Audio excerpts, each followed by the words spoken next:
Inakoja Tonga Nguvu, I go by the name of Ochino, the only Kenyan who is a man, a boy, and also a friend. And of course, when you see us seated here, it's because you have requested for us to have this conversation. And today we're having a conversation about President Ruto's regime. It's a regime that is now 3 years old since they were elected to office in 2022. And we're seated here with Kiberenge himself to give us a review of this current Kenya Kwanza government. He's going to analyze the political side of it and also some economical side of it. He's going to give us the hits and misses of this Kenya Kwanza government and where they got it wrong, where they got it right, also economically. Kiberenge. Yes. Karibu sana. Asante. It's been a minute since you were last on our platform. Yes. Umekuaje since uko hapa mara ya mwisho? Nimekuwa sawa tu, umumu kidogo, but niko sawa ya. Yeah. Sasa, so let's now get into the topic of the day. We're seeing a situation whereby President Ruto, since he was elected in 2022 and formed the Kenya Kwanza government, from appointing his cabinet secretaries, from appointing PSS, all the way down. What are some of the things that President Ruto's government has achieved politically, and what are some of the hits and the misses that they have also done since they took office in 2022 up to this moment? Thank you so much for hosting me. I would like to say that since President Ruto took power in 2022, I think on 13th September he will be closing 3 years. So we are judging him against his manifesto. Yes, we are judging him against his manifesto. We have his manifesto and we have to judge him against it. And he made promises, either political, economical, social, health. He made those promises to Kenyans and we are holding him accountable to his promises. So politically, President Ruto has been trying so much to shrink the democratic space in this country. For the last 3 years, we have seen a situation where we have what we call a mongrel of a government. I'm using his language. There was a time we used that language at the Chatham House when he was the president. We are seeing a situation where we have a government like a mongrel. We don't know who is the opposition. We don't know who is the government. We don't know whether the government went into the opposition or the opposition went into the government. So that is the situation we are in. And he has tried so much to reverse all the political gains, the democratic gains we have made over the years. Because in the National Assembly, we must have the minority side and the majority side. So that is not the situation right now in the National Assembly. The situation right now is that the entire National Assembly is Ruto's mass choir. They are singing his choir. All of them, all MPs are singing Ruto's tunes. And the parliament should be an oversight body. It should be oversight the executive. But the current situation is that parliament, as it is, has abdicated its mandate and it is serving President Ruto. So the president and his government has done so much to reverse the democratic gains we have made. We have seen the fundamental rights, the space of fundamental rights is continuously shrinking. Freedom of assembly, freedom of demonstration, freedom of picketing, freedom of expression, freedom of the media, all those rights have been shrinking under this government. This government has been trying so much to finish those rights. Yes. And when you look at the political appointments that he has been making, especially on the CS positions, we have been seeing reshuffles that have been happening. Are we going to expect another reshuffle before the 2027 election? Or are we going to expect even 2 reshuffles towards the 2027 elections? And if at all we will have reshuffles, are we going to see him still reshuffling politicians as he was doing? Or are we going to see a situation whereby he will go with technocrats more so that maybe he can even woo the generation that, the Gen Z generation that believe that no politician should be a CS in Kenya? We are going to see more reshuffles. I can tell you for sure, even before 2027, President Ruto will have reshuffled his government, even twice. He will do it because the kind of cabinet he has is just ridden with incompetence.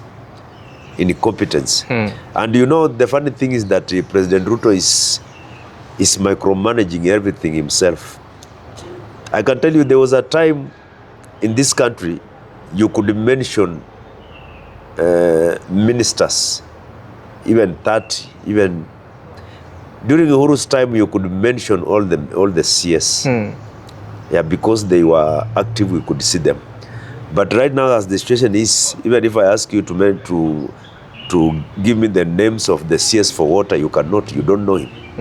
If I ask you to tell me who is the CS for maybe East African community, you will not tell me who he is. You don't know him. So it is because President Ruto is micromanaging everything himself, and these CS are just puppets in those ministries. That is why you cannot see them. They are not visible. Yeah, they are not visible, except very few like Adan Duale. Yeah, so because of the incompetence in the government, President Ruto will be forced to reshuffle his cabinet several times before 2027. And what is sad is that even if he reshuffles, he does not bring on board people who will help him. He replaces incompetency with another incompetence. That is the sad situation. So, and I can't see him, bringing youthful people, even the Gen Z on board, to give them space. Maybe they have ideas. He will not do that because I think President Ruto has got an allergy of what we call competence, has got an allergy of what we call intellectualism and effectiveness.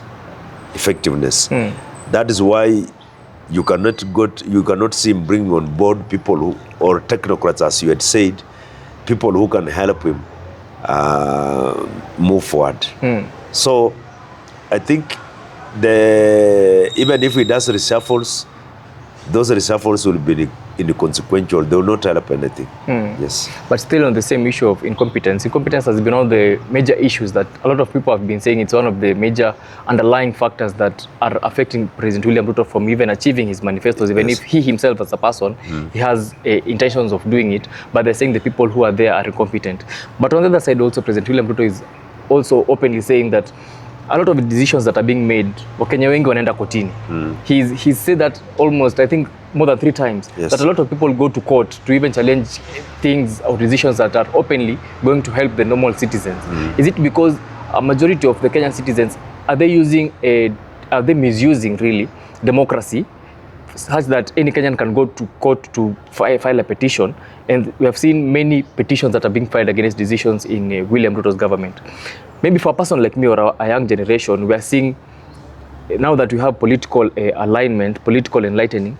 Is this President Ruto's government the one that has received more petitions on the decisions, or has there been a government before, maybe during Moi's time, Kenyatta's time, or maybe Kibaki's time, that were also being challenged, decisions of government were being challenged in court? Ama ya Ruto ndio ya kwanza? This issue of petitioning government policies in courts started during Uhuru's time. During Uhuru's time, there were very many petitions challenging his policies and his decisions. And we can see them continuing under Ruto. But under Ruto, there have been many petitions, more than they were under Uhuru. It is because Kenyans are well versed with our constitution, and we must encourage it. Kenyans are well versed with our constitution. So anytime the president tries to violate the constitution, a Kenyan will go to court to challenge it and to say that this is unconstitutional. Yes, the policies, some of the policies he comes up with are people oriented, are policies meant to help the people, but executing them in the wrong manner that goes against the constitution. For example, this panel of compensation that he has formed, It is a constitution, unconstitutional. We are not saying it is unconstitutional because we don't want people to be compensated. We are saying it is unconstitutional because we want the president to follow the law. What does the law say? If you read Article 50, Sub-Article 9 of our Constitution, it says Parliament shall enact legislation to provide for the protection of victims. That is our Constitution, Article 50, Sub-Article 9. It gives Parliament authority to enact legislation to protect victims. Now, Parliament in 2014, using that article, enacted legislation which we call the Victim Protection Act, 2014. The Victim Protection Act created what we call the Victim Protection Board.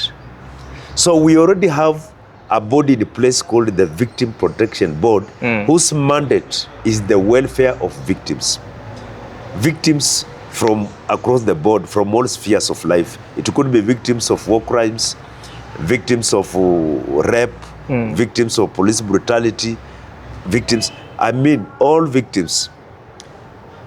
There is a body called the Victim Protection Board whose mandate is the protection of victims, the welfare of victims. So the president forming something parallel,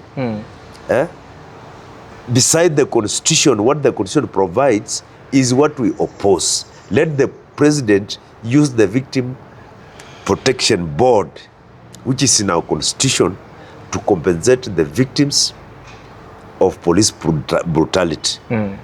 And the compensation must be accompanied, must go hand in hand with the justice. That is only what we are saying. Otherwise, people will continue going to court to challenge his decisions that go against the constitution. Yes, even, for example, affordable housing is a good idea to help the people. But the manner, you have seen people petitioning some aspects of that project because there are aspects that go against the constitution. For example, the houses are being built on free land, public land. The government does not buy the land.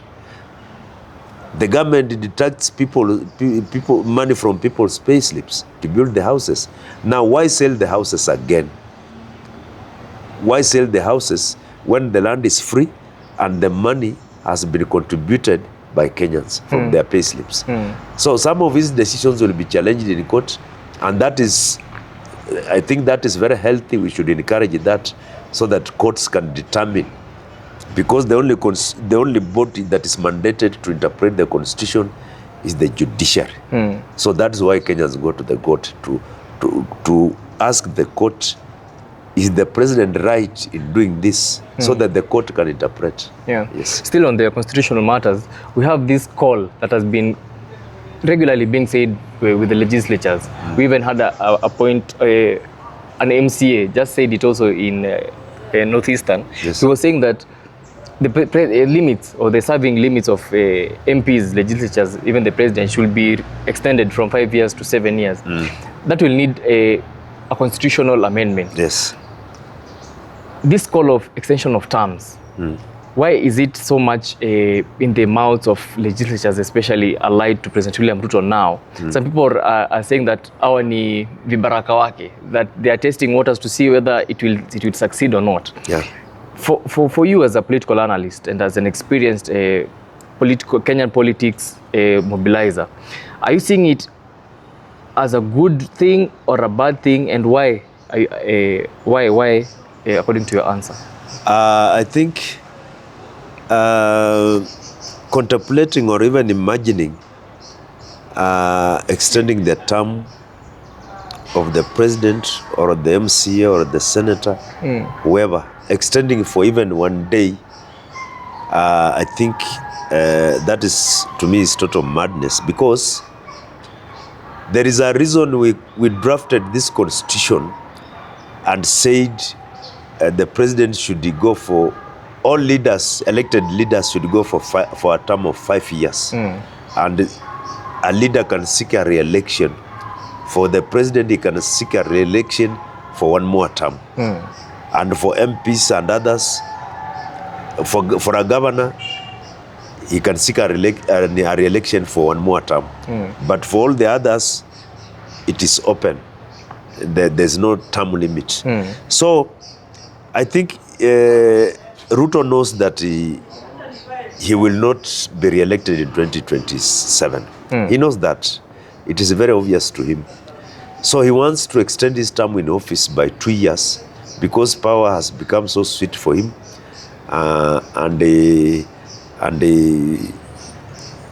What we Kenyans we are going to do, we are going to viciously oppose any attempt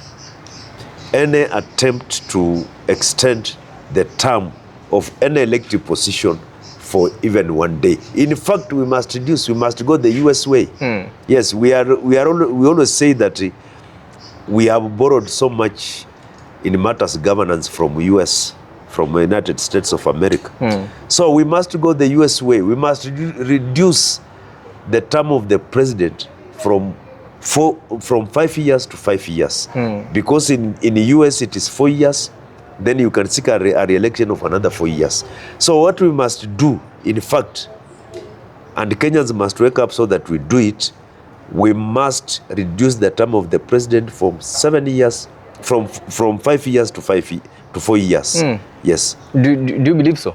Yes, I believe so. I believe so. Do you think that will be less time? No, I mean, 4 years is too much for a president who wants to implement something. You know, we Kenyans, we are used to this culture of giving a president a honeymoon of 5 years, then re-electing him so that he can do something. Kibaki had a honeymoon of 5 years. For the first 5 years, Kibaki did nothing. It was a honeymoon. All the things he did in his second term, although he really tried. Uhuru did nothing, completely nothing in his first term. The things he tried to do, he did in his second term. And Ruto would like to be the same. As Kenyans, we are bringing to an end this culture of a president having a honeymoon of 5 years to settle down, to amass wealth, to do his things, and then when he gets re-elected is when he wants to implement something. So I think as Kenyans, we must viciously oppose any attempt to extend the term of the president or any elective position. We must viciously oppose. And I can tell you for sure that if they try to do that, they might take us back to what happened in June 2024. Yes, you remember that draconian finance bill that got Kenyans into the streets. Every Kenyan today, across the political divide, every Kenyan agrees that we should not make a mistake of extending the term of our president. So if they try to do that, they will be committing political suicide against themselves. Yeah. Yes. But still on the same issue of term limit extension, the people who are supporting this term limit to be extended to 7 years are saying that in the current Kenyan politics that has evolved, you'll find that in the first year, a person who has been elected either as an MP, senator, or governor, or president, as the first year you're settling into office. The second year now is when you're trying to identify which projects you're going to do. The third year is when now you have seen the projects that you set out to do, and the people that you selected to do this cannot help you, so now you're trying to restructure, doing new reappointments. Before the people that you reappointed are inducted into the system, it's already in the fourth year, and now people are starting to think of the next general election. So you'll end up not achieving even a quarter of your manifesto. Is this justifiable in the current Kenyan political terrain, or they are just excuses for them to extend their limit? I think a president is like a CEO of a company. The president is like a CEO of a company. And you can't tell me that a CEO can be hired so that he takes 1 year to settle, another year is due to do what? To identify projects, another year to do what?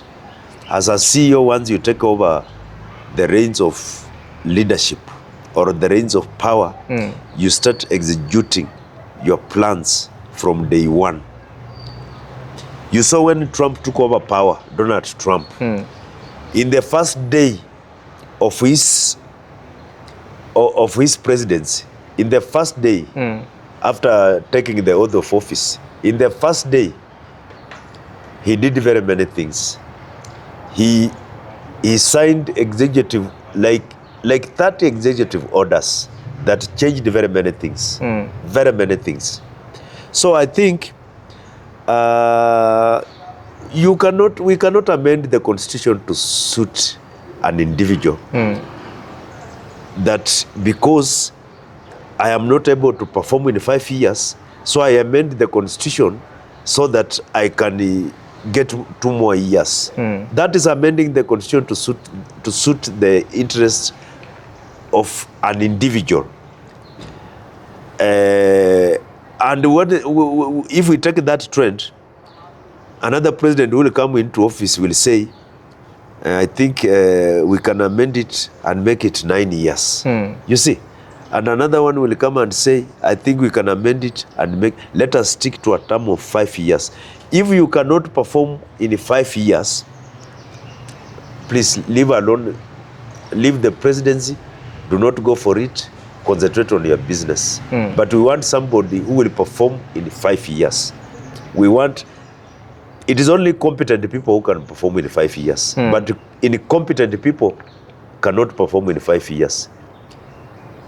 Kibaki delivered free primary education in the first week of his presidency. In the first week, he delivered free primary education. Within 6 months, Kibaki had raised revenue collection, which he found at 180 billion per year. Within 6 months, he had raised it to over 600 billion. Within 6 months.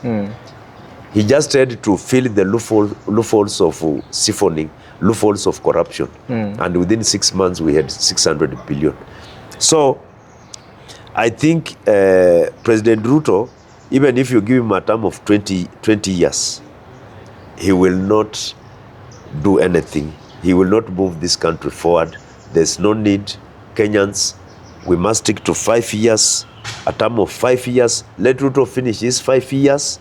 Then he goes home. We elect another president. In fact, let me finish by saying this. In fact, as Kenyans, we are going to use the 2027 election to set a record. To set a record that a president must not serve for 10 years if he has not performed. We are going to set a record. You don't perform for the first 5 years, you just go home. Yes, and we want that one to be historical in this country. So that when somebody takes power, he starts performing immediately. Yes. But I think that's quite profound also, because a lot of people are now starting being divided on whether or not President William Ruto is really performing to his mandate or he's being sabotaged by other people. Still on the same issue of 3 years of President Ruto in office, we have the Raila Odinga factor. Raila Odinga is one of the people who has been very instrumental in Kenyan politics. He's one of the people who has been very instrumental even in East African politics, and is still relevant in today's politics despite his number of years and experience that he has been in the political terrain. Yes. And he has also had a very big hand in the first term of President Ruto's administration. What can you say generally about Raila Odinga joining William Ruto, and what changes did it make up to this time? Raila Odinga joining President William Ruto, it only helped to calm the country. It did not bring peace. Let us not lie to ourselves. We should not mistake the calmness with the peace. When people are calm and angry, that does not mean they are peaceful. There is only some calm. So Raila Odinga joining Ruto only helped to calm the country. Otherwise, in matters development, there is no development that I would say that Raila Odinga joining the government has helped to bring this development or this development or this development. In fact, the action, that decision of Raila joining Ruto, I can say has ruined this country so much. it is an unholy relationship because we have seen now Ruto, when Raila joined him, Ruto like got a blank check to do what he wants, in matters extrajudicial killing, in corruption and everything. That was a blank check to him. But you know, Kenyans are now thinking beyond Raila, and Kenyans are speaking for themselves everywhere because there is that gap that is existing, that there is nobody who can speak on behalf of Kenyans. The National Assembly cannot, the ODM party cannot. So Kenyans are speaking for themselves and they are expressing themselves. That is why Kenyans stormed the parliament in June 2024, because parliament no longer speaks for Kenyans. So Kenyans have to speak for themselves. Yes. So finally, because of the constraints of time also and factors that are unavoidable on our side, maybe on that camera, if at all today you were to give just one piece of advice to President William Ruto or maybe the Kenya Kwanza administration, with the 2 years that are left before the next general election, what is that one thing that they can focus on so as to maybe just appease the Kenyan people, or just maybe to even implement the Kenya Kwanza manifesto, so that we can have also a prosperous country and a peaceful country towards 2027 in this country? If I was given a chance to give Ruto one advice that he can use in the next 2 years, I will just tell him one thing: freeze all the mega projects.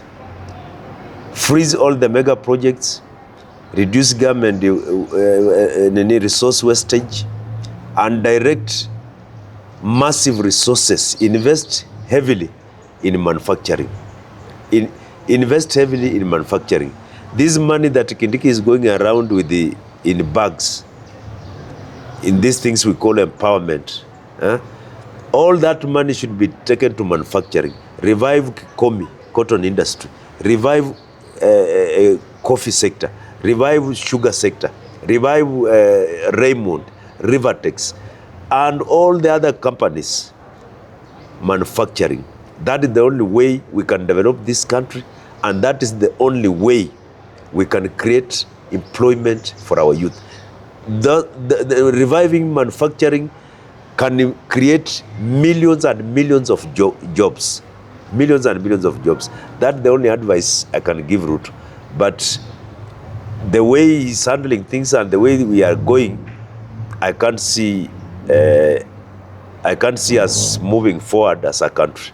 Yes. Sasa, shukran sana Kiberenge. Thank you. Tumeshukuru. Asante. And now where we're going politically, I'm sure we're going to at a very crucial point that we also need your input. Kupigia tena when we call you for another time. Yeah. Don't hesitate to come. Thank you. Tutashukuru tena sana. Thank you. Okay, shukran sana. Asante. For those who are watching from home and maybe you haven't subscribed, please do so. Give a comment hapa chini. Maybe Mr. Kiberenge here amesema a thing or two that hauelewani nayo, hukubaliani nayo. Tuambie comment yako hapa chini na tutashukuru tena sana. And in case you haven't subscribed, tafadhali do so and we will really appreciate. I've been your host Ochino, the Kenya Kwanza man, a boy and also a friend. We are out.